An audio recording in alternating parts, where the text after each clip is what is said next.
but maybe not too spoilery. So if you really want, you can like step out of the room or la la la la, not too loud. Get out of mic. It's okay. These are literally the first words of Apex. Chapter 1, How the World Ends.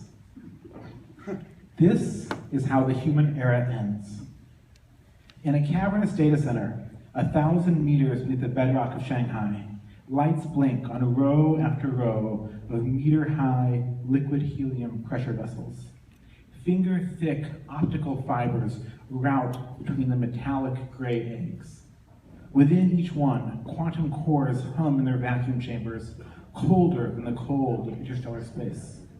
Entangled qubits are transformed. Information is intermeshed and intertwined in precise patterns. The patterns simulate proteins, ion channels, neurochemical receptors, neurotransmitter molecules, axons and dendrites, ratcheting up in levels of abstraction to whole neurons, hundreds of billions of them, and hundreds of trillions of synapses connecting them to each other. It is a vast network, a simulated brain, once flesh, now digital, once human in structure, now very much post-human, once sane, now mad. Su-Young Shu. A kilometer above, on the campus of Jiaotong University, all is chaos. Thousands of students rage on the university square, penned in by armed soldiers. Clouds of tear gas linger like fog. Screams can be heard. Discarded signs proclaim, down with the coup. Democracy now. Let 1 billion flowers bloom. A soldier steps forward to the press of bodies. His boot stamps a muddy print onto a hand-drawn flower on a sign waved hours earlier. He raises his rifle to his shoulder and fires. A student standing atop a lobotomized robotic tank topples backwards. Blood and brain erupting from his suddenly burst skull.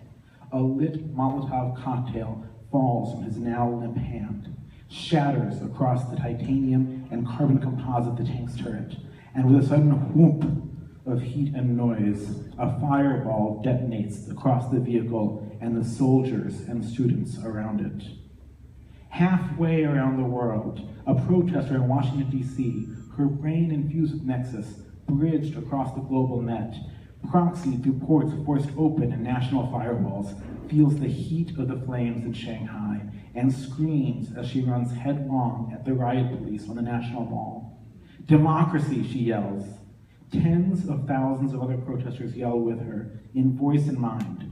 Hundreds of thousands, millions, a mob, linked, connected, spanning DC, Shanghai, Beijing, Detroit, Los Angeles, Cairo, New York, Moscow, Rio, and more.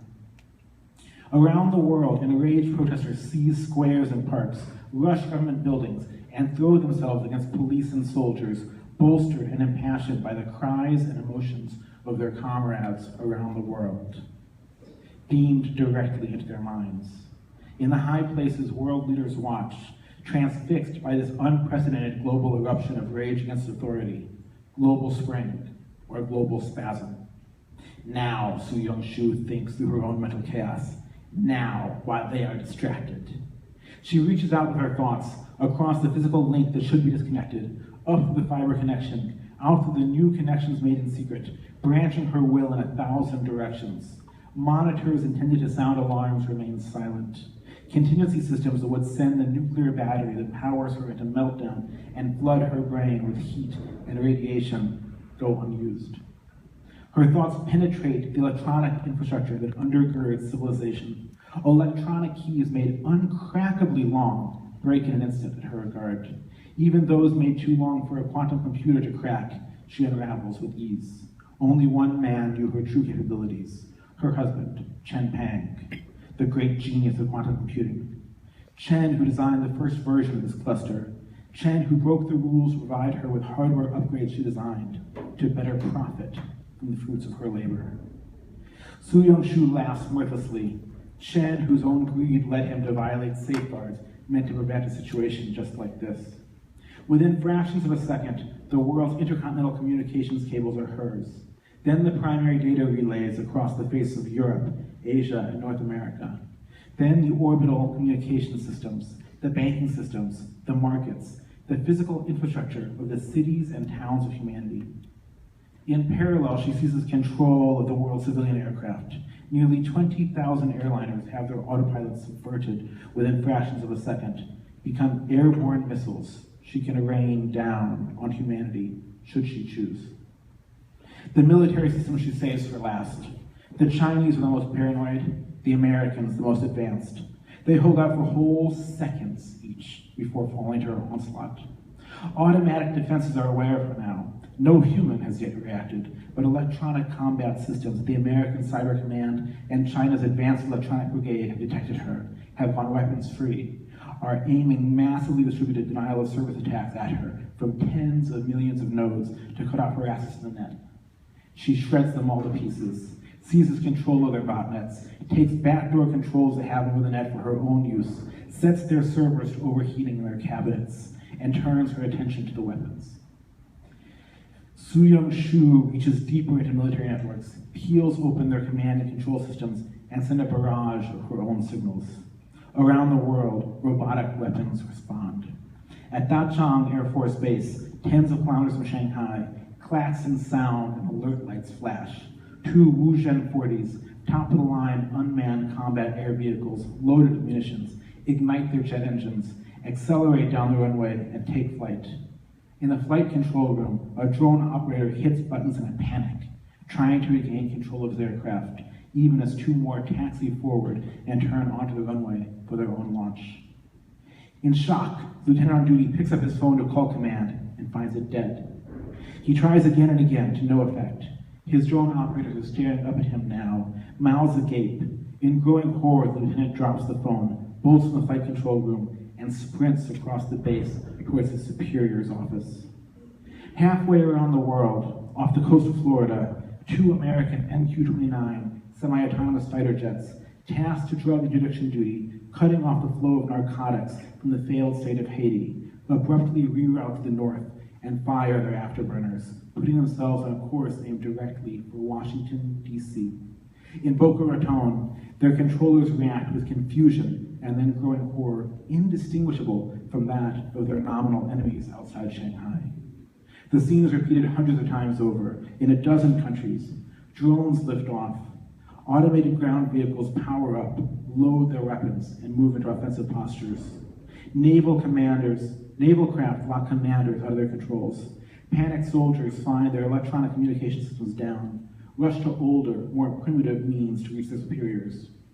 Elsewhere, the stakes are even higher. In North Carolina, 48 kilometers east of Raleigh, at Seymour Johnson Air Force Base, automatic weapons come alive and converge on Building B3. Tracked Praetorian sentry robots roar in from their duties, crash into the fence, their turret-mounted miniguns scanning, fire on any soldiers in their path. Quadrupedal centaur packbots with their single massive back-mounted arms run with them, smashing through reinforced gates, destroying and clearing away hardened cover, hurling concrete barriers to the side as if they were toys, clearing a path for Praetorians. Human defenders fall back, laying down fire, punching in robot override codes that no longer work, calling futilely for backup. Not understanding what has happened, but knowing they cannot give up, they cannot surrender. For Building B3 houses the base's thermonuclear weapons, the most lethal weapons humanity has ever invented, until now. At a score of military bases around the world, the scene is repeated, with human defenders falling back as robotic weapons converge on nuclear arms. American, Chinese, Russian, French, Brits, Indians, Pakistanis, Israelis, they all find themselves simply humans, pitted against inhuman weapons that were once their tools and are now aggressors. In half a dozen places, old analog systems have gotten messages through to world leaders. In Beijing, Chinese President Bao Zhuang holds the antiquated analog phone to his ear and listens in disbelief at the general on the other end. His face pales. He swallows. "You're certain?" Bao Zhuang asks. His face shakes. "There is no other way." There is no hesitation in the voice on the other end. Bao Zhuang closes his eyes. Across the room, Bo Jintao, Minister of State Security, whispers, "We must. There is no choice." "Do it," Bao Zhuang says into the phone. The general hangs up. Hundreds of kilometers away, the most basic gravity-dropped nuclear weapons are mounted on antiquated bomber aircraft that cannot be flown remotely. Pilots chosen for their absolute commitment to orders are given their last instructions, and the bombers are launched with an escort of similarly antiquated fighter aircraft bound for Shanghai to rain down nuclear death on a city of 30 million, and perhaps to save humanity. Rising to meet them are Su Yongshu's fleet of state-of-the-art robotic aircraft, even as her own forces close in on securing her stockpile of nuclear weapons, even as they close in on the world's human leaders themselves. The next few minutes will decide the future of intelligence on planet Earth.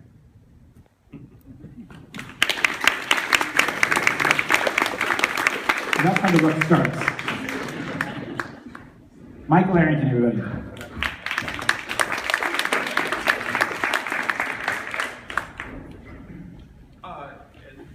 Is this on? Do we even need these? It's not being recorded, right? Is it? I don't think it's on, right? It's not. Mine is. What does this mean? There's a switch. Thank you. Sorry. Wow. I remember when I was, friends of mine recommended the books, and you only had the first two written at the time, and I read them, and I didn't know at the time we had already met, but I looked you up, and it wasn't hard to get your email or maybe on Facebook or whatever, and I emailed you and I said, love the books. And by the way, this is like a big part of success or getting what you want in life, I found, is just asking for it, right? No matter how ridiculous. And I said, so I want to read the third book like right now. And this was a year and plus ago. And I said, also, will you please make one of the characters with my name? And again, That's right. yeah. And you sent me the book and one of the beta versions, and which was remarkably complete, actually. And you did, in fact, at least in that version, you named one of the characters what I would describe as sort of an evil billionaire, Michael Arrington. And is that person still in the final book? Yeah, his first name is never said, actually, but there is an Arrington in the book. Okay. Who, insane might be more appropriate. You'll find it if you haven't. Insane, evil.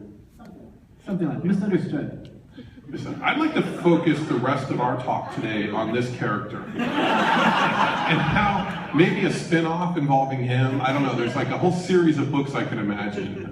It's handsome, intelligent, rich. Go back in time. But that was incredibly kind of you to do that. It was, it was really cool. Thank you. You're the only person who's asked to be Tuckerized in the books so far. I'm the only person that what? Tuckerized is what they call it. Yeah. You're the only person who's asked thus far. I was the only person that asked. Yeah, so, sure. It seems like an obvious thing to ask someone. Yeah. I was Tuckerized in a friend's sci-fi novel, and he made me a bad guy, which is actually what I wanted, because my inner 13-year-old wants to be the bad guy.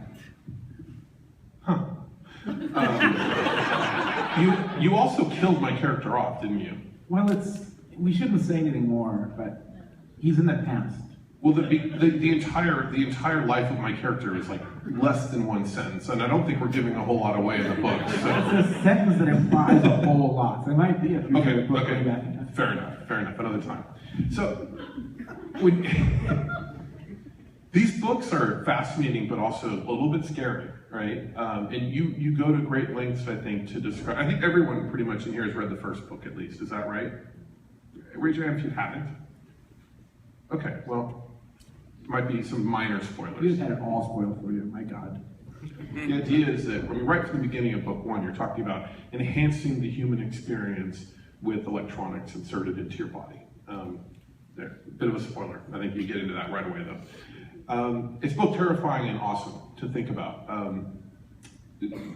Talk about this. Talk about the current state of the technology and how real any of this ever, really is. Yeah. Well, so I'm an optimist, and I mostly see positive things, that the world gets better and better. But well, we could tell from what you just read to us how optimistic you are. The thing is, so Neil Stephenson's talking the Long Now right now, and Neil has this thing about how science fiction authors should stop writing dystopian things and write positive futures like they did in the 1960s. But you also want to write something that's exciting, that people can't put down. It's all like, and then the world became more wealthy and poverty ended. it's like, somebody's like, oh, I guess I don't need to read this right now. So one motivation for writing scary stuff is just to make a gripping story. And that probably causes us to exaggerate scary things. The other is that there's no such thing as a technology that's only brought good things, right? Like trains were amazing, and they ferried soldiers to the front lines in World War I. Every technology that brings good things has some downside, and usually the upside is bigger than the downside, but usually. So that was also like, I'm an optimist, but to be fair to the negative side, I felt like I needed to portray it. Penicillin. Well, I think penicillin is one of as close to an exception as you can get, but there are certainly people I know who will be like, well, that allowed human population to expand. Yada, yada, yada. Okay, that's all I'm going to do. I feel as though that whole argument's on shaky legs, so I'm going to leave it alone. But I see what you're saying, that like, there's two sides to everything. So as far as the tech goes, we've done proof of concept, is what I'd say, sort of really crappy versions of a lot of what's in Nexus. So if you're willing to have brain surgery, you can have things in your head that can input video directly into your brain, input audio directly into your brain. There are people that are paralyzed, that have implants that under control, robot arms and cursors on screens. And in animals, we've done more than that. Well, one of the coolest things we've done is there's this set of rat experiments, these guys at USC that have created an artificial hippocampus. The hippocampus is part of your brain that controls memory. It's vital in the formation of memory, the storage of memory. So they have these rats that have damaged that part of their brain, and there's like 5 million people in the US that have some sort of head trauma that's left them with a deficit of attention and memory. Their goals are therapeutic. They have these rats that can't form new memories because their hippocampus is disabled, and they put in like a bypass to that damaged area and a hippocampus chip. They don't even know how the chip works exactly, they just mimicked the circuitry of the hippocampus itself, that part of the brain. And then they can restore the ability to get to form new memories. But more than that, these rats can learn things faster and easier than the old rats. It's kind of cool. And they have this one cool thing they do, which is they can like have the rat run the maze and learn a maze, and when they do that, they record everything that goes through their chip.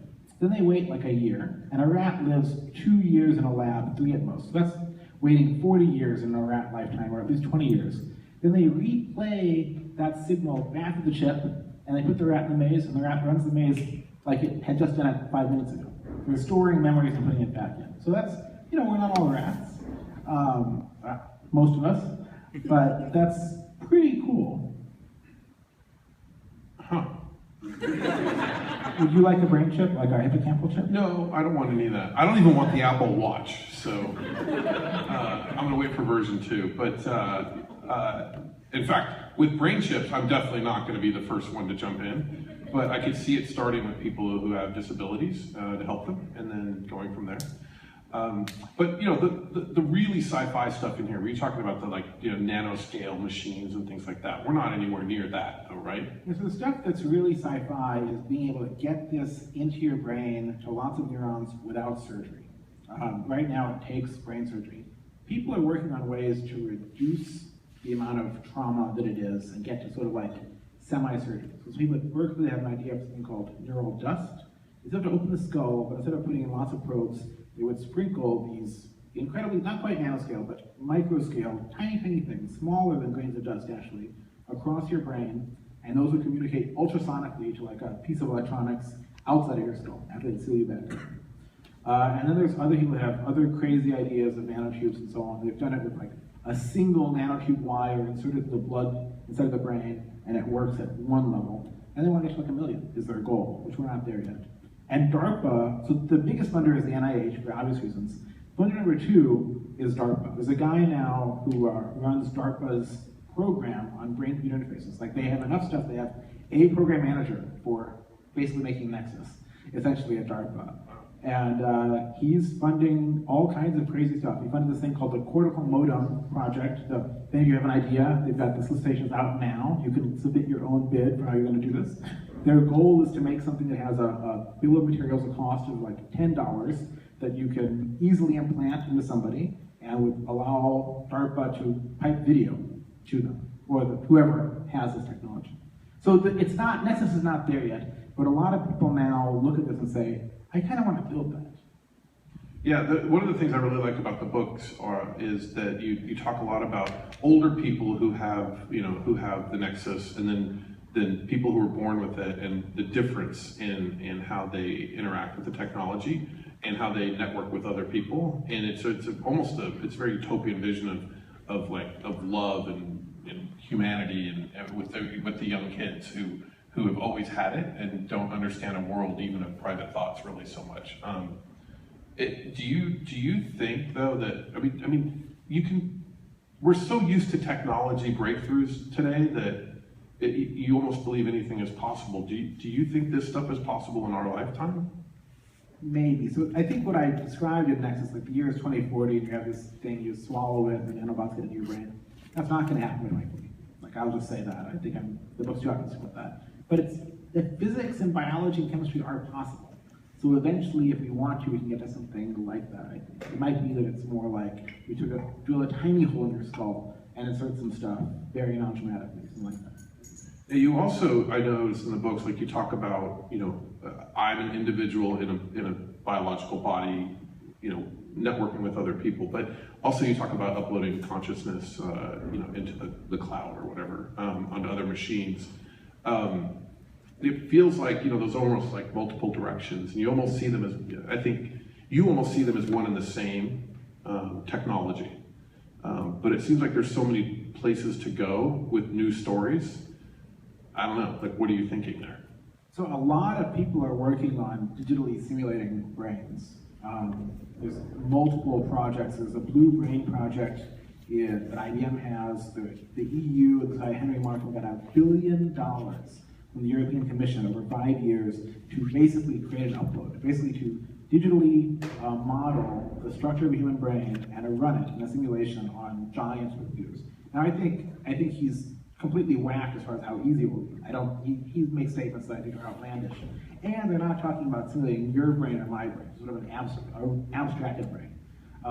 But it's amazing to me that there's so much, that people are starting to talk about that seriously. And they're talking about it because they want to say, let's learn what causes depression or schizophrenia. We'll do that by modeling the brain. But if you're doing this, you start to get this idea of, well, maybe we could take my brain map, but then I could live in the cloud, which some people found horrible, perhaps, but it has certain perks. If I was still running TechCrunch, I would have written now a series of articles on the pure audacity of some of the rich or venture capitalists who are now focused almost entirely on anti-aging. And a big part of this, part of it is pure medical anti-aging. A big part of it is theoretically, the singularity in uploading your consciousness. It seems to me that if you upload your consciousness somewhere, that you've killed yourself and created a clone. You remember all the old Star Trek arguments about when you teleport, you've killed yourself? That seems to me like you've created a nice clone of yourself somewhere, but you've died. That might seem like that to you, but if it succeeds, the version of you in the cloud is going to not think of it that way. It's going to be like, I remember my childhood, I remember all but screw that guy, because he isn't me, right? That guy can make backups of himself, he can get upgrades to go faster, he can work himself. He's got, screw him, maybe, whatever. He thinks, I'm so happy now. So you'd like to do that? Upload yourself to a machine? And... Like you, I don't want to be in the V1. I'll wait for the beta to be over and maybe for V2 to be out there. I want to take some time for questions. But before we do, I have one question. What's next for you? What's the next book? Well, there will be another sci-fi book is the next thing, and I'm trying to decide what that is now. But it's not going to be the Nexus world. Maybe I'll come back to this world at some point. It'll be something else in the next century on this planet. What general topics are you thinking of? We won't hold you to it, but... Topics I'm thinking about AI. I think that the current fear of AI is pretty derpy, I guess, to use a technical term. So I'm interested in stories that shed a different light on AI and what our relationship is. All the talk of technological unemployment and inequality driven by tech and so on is fascinating to me. And so I'd love to explore how society deals over the next couple of decades with robot cars putting truck drivers out of work and taxi drivers out of work. And everybody has Uber that's even better. It always gets right to you, but people who were driving it don't have a job in that transition. So I think that's a fascinating topic. I'm an optimist about that. in some sense, but the transition, I think, is going to be rocky, and if I can find a way to explore that well, I'd like to. So do you really enjoy writing? Is this, I mean, you've had different careers. Is this the focus now, do you think? It's what I do now. I speak a lot too. So I speak about energy, which is totally different than my writing. I've always been a loudmouth, I guess. In this way I get to say whatever I want and get it out to the world, and I like that. All right, so let's take some questions. Anybody have anything they want to ask Matt? All right, yep. How did the idea of Nexus first form for you? Was it a sudden thing or a gradual thing? How did it come together? So how did the idea of Nexus first form? My very first book was a nonfiction book, More Than Human, and I was just writing about, actually what happened was, in about 1999, I used to get Science and Nature as my toilet reading, and I read this article about a rat that had electrodes in his brain that could control a robot arm that would deliver him water. And I was like, whoa, I was shocked that was real. And so I wrote a book in 2003 or so, it came out in 2005, that was nonfiction about increasing longevity and upgrading ourselves, and I wrote 2 chapters actually about brain-computer interfaces, was the coolest thing, the thing that I was transfixed with. And then much later, some friends and I got together and had a once-a-month get-together on Sunday and write some fiction, exchange some fiction we'd written. And I said, I want to write sci-fi, I want to write about this stuff. And it was a total lark. I had no thought that it would ever be published or anything like that. I didn't even know it was a novel. And then when I left my job the second time, I was going to write nonfiction. That book got stalled. I was like, well, heck, I got to do something. So I picked up the fiction and ran with it, and it kind of worked. Any other questions?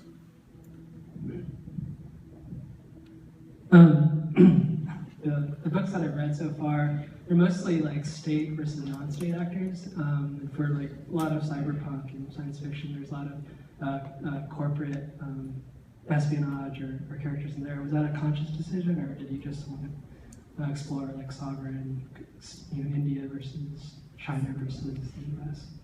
So I guess that's the other aspect of this. When I was trying to think of what the conflict was, I'm a civil libertarian, and so I find the war on drugs and the war on terror both outrageous. They always put them in scare quotes. And so when I was thinking of the conflict, that political passion found its way into Nexus, and that's why I wrote it the way that I did. And actually, I think one of the most interesting sort of critiques is when you didn't write about the corporate uses and advertising in your head and spam in your head and so on. We do have a short story called Water you can look up that sort of explores an alternate reality where Nexus was first made by corporations and was legal and what that looks like, and it's much more about the sort of the corporate and advertising and so on angles. What is this you wrote? There's a short story called Water. You can find it at Lightspeed magazine. Just search for Water, Ramez Naam, Lightspeed. It's pretty short. You'll read it in half an hour, and it's just it's very... Is this released by Google? Yeah, or maybe by Verizon. Yeah.